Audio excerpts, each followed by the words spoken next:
So what does it actually mean to be mature? We often think it's just about age, but real psychological maturity, it goes so much deeper than that.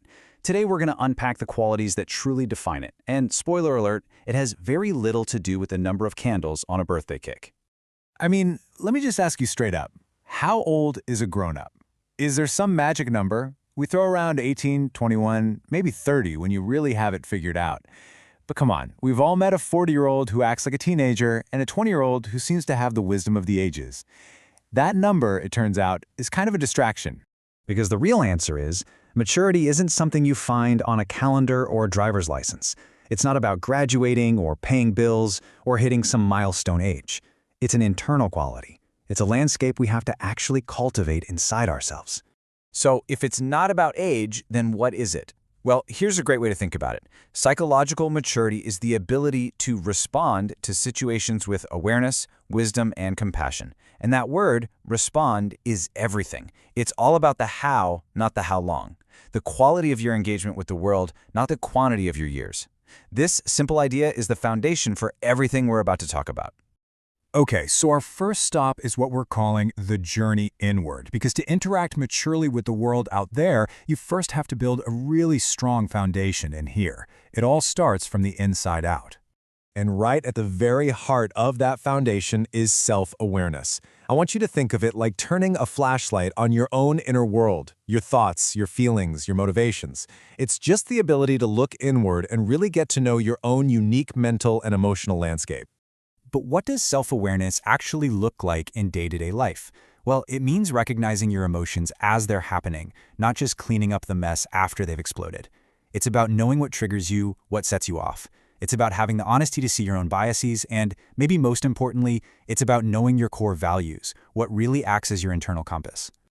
All right, so now let's see how this internal clarity starts to radiate outward. Our second section is all about connecting with the world, because once you understand yourself better, it fundamentally changes how you relate to, well, everyone else. And this is the core shift right here. A mature perspective, naturally, almost automatically, moves us from a self-centered me focus to a much more inclusive we focus. Suddenly, the world becomes a lot bigger than just our own immediate needs and desires. So how does this look in practice? It's really built on these 4 pillars. You've got empathy, which lets us feel with someone. Then there's perspective taking, which lets us think like someone else, even if we don't agree. Healthy boundaries are crucial. They protect our well-being while respecting others. And of course, clear communication, so we can express ourselves honestly and really, truly listen. But let's be honest, maturity isn't really tested when everything's going great, is it? The real test comes when we have to navigate life's storms. This is where that internal foundation gets put under pressure, and we get to see what it's really made of. And let's be super clear about this. A mature life is not a problem-free life. That's a total fantasy. The whole goal of maturity is to develop a better, more constructive response when those inevitable problems show up at your door. Let's look at a few key contrasts here. The immature response to a problem, it's to immediately look for someone to blame. Whose fault is this? But the mature response is to look inward first and ask, okay, what was my part in this? What can I take accountability for here? Here's another really powerful shift.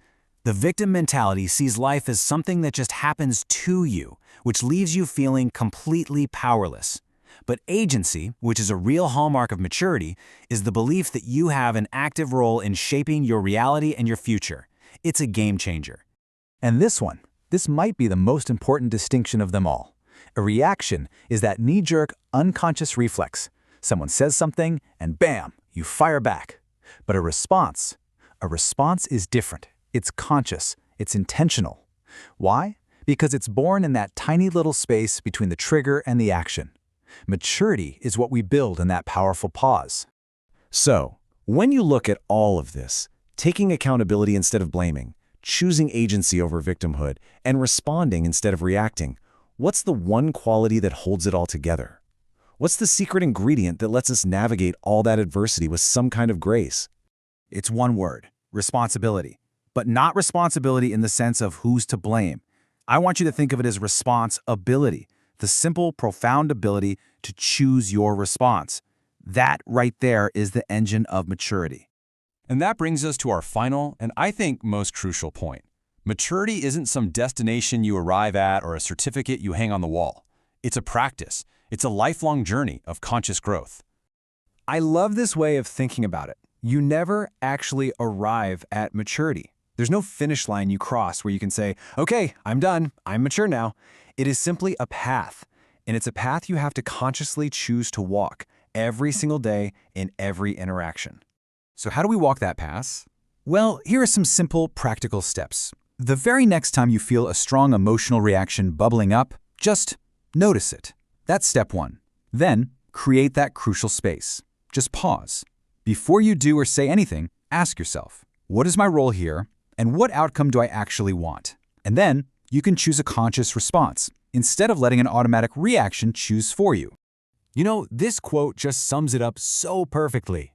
Maturity isn't about speaking big, fancy things or having all the grand answers. It's found in the quiet, humble act of understanding the small things in our lives, in other people, and most importantly, in ourselves. So we'll leave you with this to reflect on. What does your maturity journey look like? Where are you on this path right now, and what's just one small thing you can start trying to understand today? Thanks for exploring this with us.